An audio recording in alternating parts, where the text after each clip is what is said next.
अपने हथियार अभी तक नहीं डाले, हमास ये कहता है कि हम अपने हथियार नहीं डालेंगे, कल को आप हम पे दोबारा हमला करें तो कम से कम हमारे पास कुछ तो हो आपके खिलाफ लड़ने के लिए। तो ये एक बोन ऑफ कंटेंशन है। मैं इस सिलसिले में आपके साथ इस वीडियो में बात करूंगा, आप प्लीज अपने अपने कमेंट्स भी करते रहिएगा। तो अब हम न्यूज को शुरू करते हैं। तो Hamas has agreed to a 60-day ceasefire proposal with Israel that includes the return of the half of hostages held in Gaza and Israel release of some Palestinian prisoners and Egyptian official source said on Monday। अच्छा, मैं आपको एक बड़ी important बात बताऊं।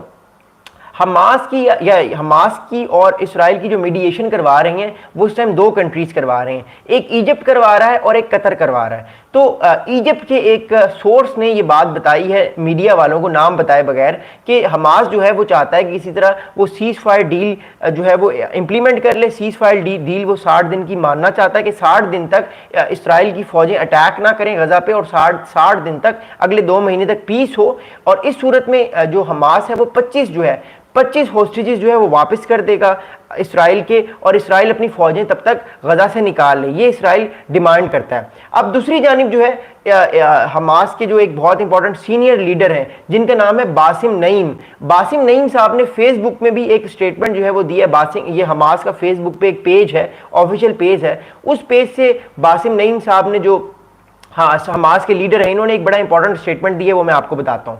इन्होंने ये कहा है कि the movement has accepted the new proposals from the mediators. We pray that God extinguishes the fires of this war on our people। यानी हमास ने ये चीज़ जो है वो ये एग्री की है कि हमास जो है वो इस जंग को ख़त्म करना चाहता है, और हमास ने इस चीज़ को एग्री किया है कि वो पीस डील की तरफ जाना चाहता है। अब हम जाते हैं तस्वीर की दूसरे रुख की तरफ कि तस्वीर का दूसरा रुख क्या है, यानी इसराइल क्या कह रहा है। देखिए, अभी तक इसराइल की तरफ से कोई खास रिस्पांस नहीं आया।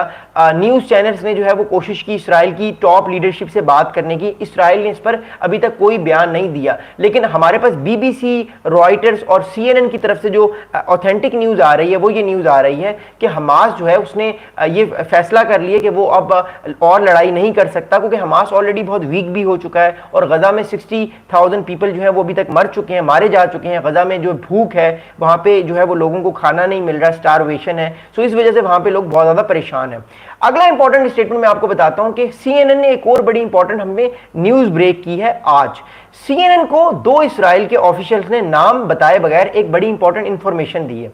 सीएनएन ये कह रहा है कि 2 Israeli officials told CNN that Israel had received the Hamas response from mediators. One of the Israeli officials said that the government position had not changed, which includes calling for the release of all the hostages, disarming of the Hamas and Israel security control of the besieged territory। अच्छा, अब मैं आपको बताता हूं कि Israel क्या कह रहा है। अब सीएनएन को जो इसराइल के 2 ऑफिशियल्स ने नाम बताए बगैर एक बड़ा इंपॉर्टेंट स्टेटमेंट दिया है, वो मैं आपसे शेयर करता हूं। सीएनएन को इसराइल के ऑफिशियल्स ये कह रहे हैं कि इसराइल की जो है वो कंडीशन चेंज नहीं हुई। इसराइल के पास ये इंफॉर्मेशन आ गई है कि हमास जो है वो एक तरह से करना चाहता है, लेकिन इसराइल की अभी तक पोजीशन चेंज नहीं हुई। इसराइल के 3 मेजर ऑब्जेक्टिव्स हैं इस टाइम गजा में। वो ऑब्जेक्टिव्स क्या है मैं आपको फिर बता देता हूं। पहला ऑब्जेक्टिव ये है इसराइल का गजा में कि हमास जो है वो पूरी तौर पे अपने हथियार को डाल दे, सरेंडर करे और एक तरह से गिरफ्तारी कर दे और अपनी हमास की जो मूवमेंट है पूरी वो गजा में खत्म कर दे। ये पहला गोल है।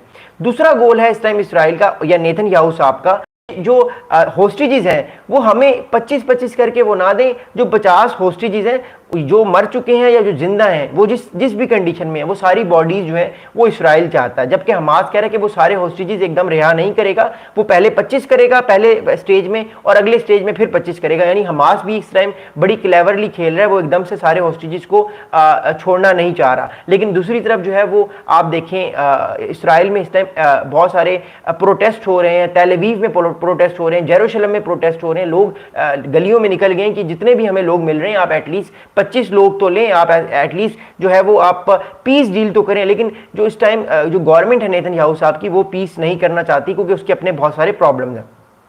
तीसरा बहुत इंपॉर्टेंट स्टेटमेंट जो है वो ये है, इसराइल ये चाहता है कि अगली बार कभी भी लाइफ में अगले कई 100 साल तक जब तक इसराइल कायम है, जब तक गजा है, कभी भी गजा से अटैक दोबारा 7 अक्टूबर वाला अटैक कभी भी इसराइल पे ना हो। क्योंकि जो 7 अक्टूबर वाला इसराइल पे अटैक हुआ था उसमें तकरीबन 1200 लोग 1200 लोग जो हैं वो मारे गए थे इसराइल के, और ये इसराइल की हिस्ट्री का वर्स्ट अटैक था। एक आपको मैं फैक्ट बताता हूँ, 1948, 1956, 1967 और 1973 की जो 4 मेजर अरब इसराइल वॉर्स हुई हैं, उन 4 वॉर्स में भी एक दिन में इतने लोग नहीं मारे गए जितने इस 7 अक्टूबर के अटैक में एक दिन में 1200 इसराइली मारे गए हैं। तो कंबाइन इन जंग में एक दिन में इतने लोग नहीं मारे गए जितने इस 7 अक्टूबर के अटैक में मारे गए। इस वजह से इसराइल में गुस्सा भी पाया जाता है और जो स्टैब्लिशमेंट है उसके भी माइंड में गुस्सा पाया जाता है, जो कि मिलिट्री स्टैब्लिशमेंट है या जो पॉलिटिकल स्टैब्लिशमेंट है नेतन्याहू साहब की इसराइल में। So that's the reason why इस टाइम जो है वो